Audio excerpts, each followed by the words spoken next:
Thank you, Wolfgang, for that kind introduction, and thank you also for making Munich to such an important and vibrant forum for debate. And this is even more important at a time of such turmoil and uncertainty, stemming both from the East and from the South.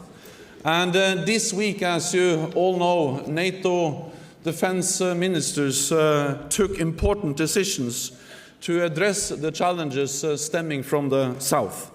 We agreed to deploy a standing maritime group to the Aegean Sea to assist in tackling the refugee and migrant crisis in Europe. We also decided to intensify intelligence, surveillance and reconnaissance at the Turkish-Syrian border. We agreed to step up our support for the international coalition to counter ISIL. And I am happy to take questions about these issues afterwards. But now I'm going to focus and to concentrate on the challenges stemming from the East. Russia is our largest neighbor, and it is an international power. We have seen a more assertive Russia, a Russia which is destabilizing the European security order.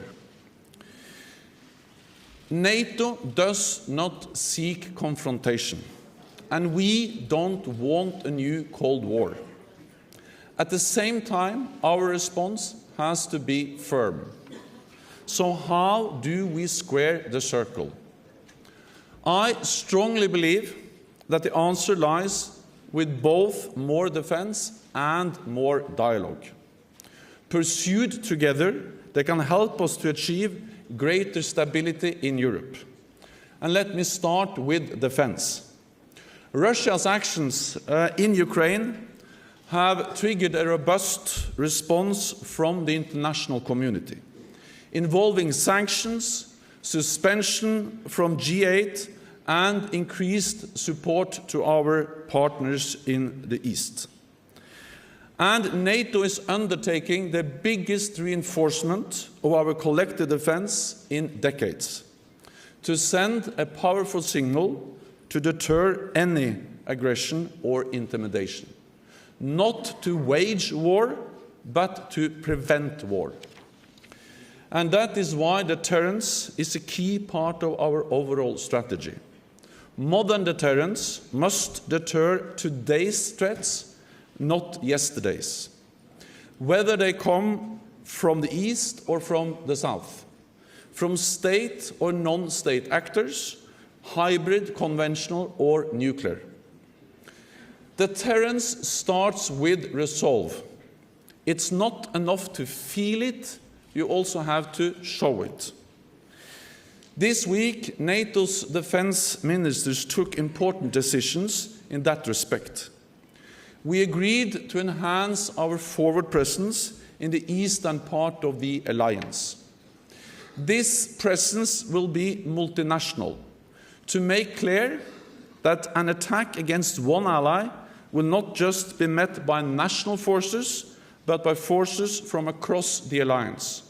It will be rotational and supported by a program of exercises, with the right infrastructure and pre-positioning of equipment to facilitate rapid reinforcement. In a very clear sign of Allied solidarity, the United States has set out plans to significantly increase their military presence in Europe, with more troops, more exercises, and more pre-positioned equipment. At our summit in Warsaw in July, I expect we will decide to further strengthen the alliance defense and deterrence. Our deterrence also has a nuclear component. Russia's rhetoric, posture and exercises of its nuclear forces are aimed at intimidating its neighbors, undermining trust and stability in Europe. For NATO, the circumstances in which any use of nuclear weapons might have to be contemplated are extremely remote. But no one should think that nuclear weapons can be used as part of a conventional conflict. It will change the nature of any conflict fundamentally. NATO has continued to reduce the number of nuclear weapons. We keep them safe, secure, and effective for deterrence and to preserve the peace, not for coercion or intimidation. Our policy on ballistic missile defense has also been clear all along. It's purely defensive, designed to defend our territory, our people, and our forces against threats from outside the Euro-Atlantic area. NATO's missile defense is neither designed nor directed against Russia. It does not and cannot undermine Russian strategic deterrence. Moreover, we have offered Russia cooperation on missile defense. We remain transparent as we continue to develop our program. In response to Russia's actions, we are significantly strengthening our defense and deterrence. Some are concerned that we are sleepwalking towards escalation with Russia.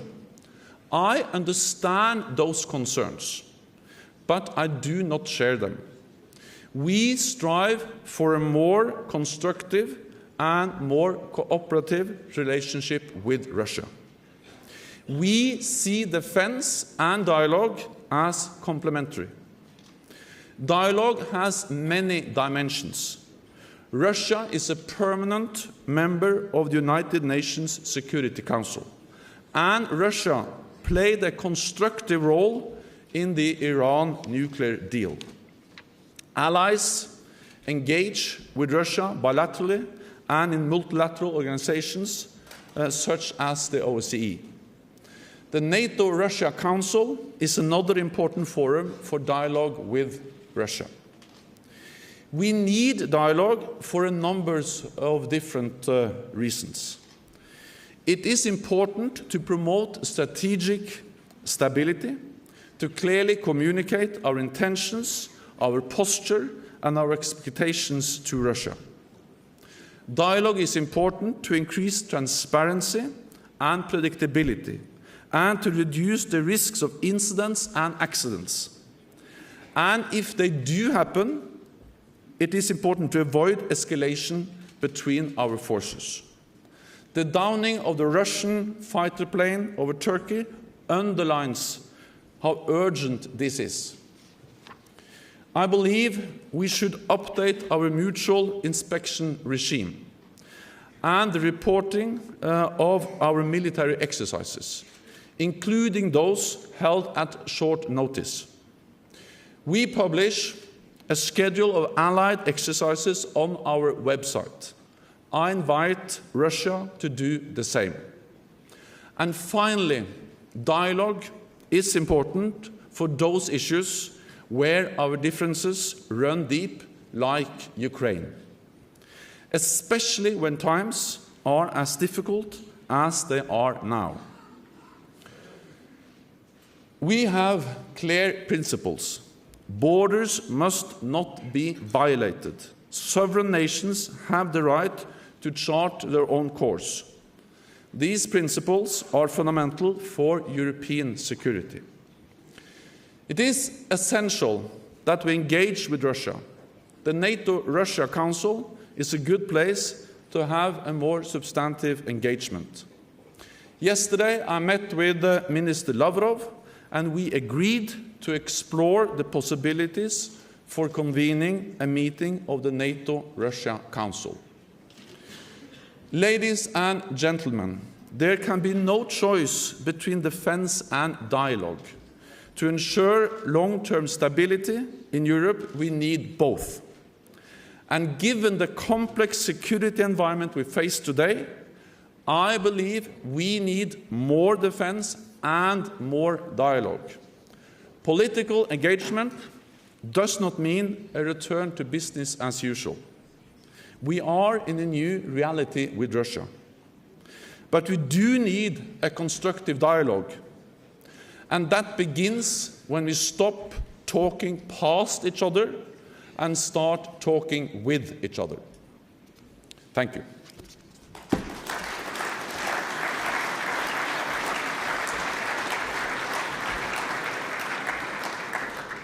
Thank you very much.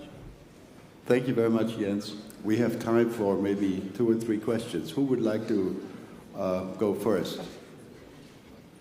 Questions? Don't be timid.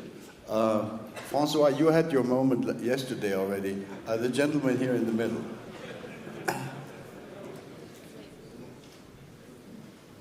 Sehr geehrte Damen und Herren, Können Sie sich bitte vorstellen, damit wir wissen, wer das ist? Alexander Neu, Verteidigungsausschuss Die Linke im Deutschen Bundestag. Sehr geehrter Herr Stoltenberg, Sie haben gerade das Raketenabwehrsystem der NATO angesprochen. Es sei weder konzipiert gegen Russland, noch sei es eingesetzt gegen Russland.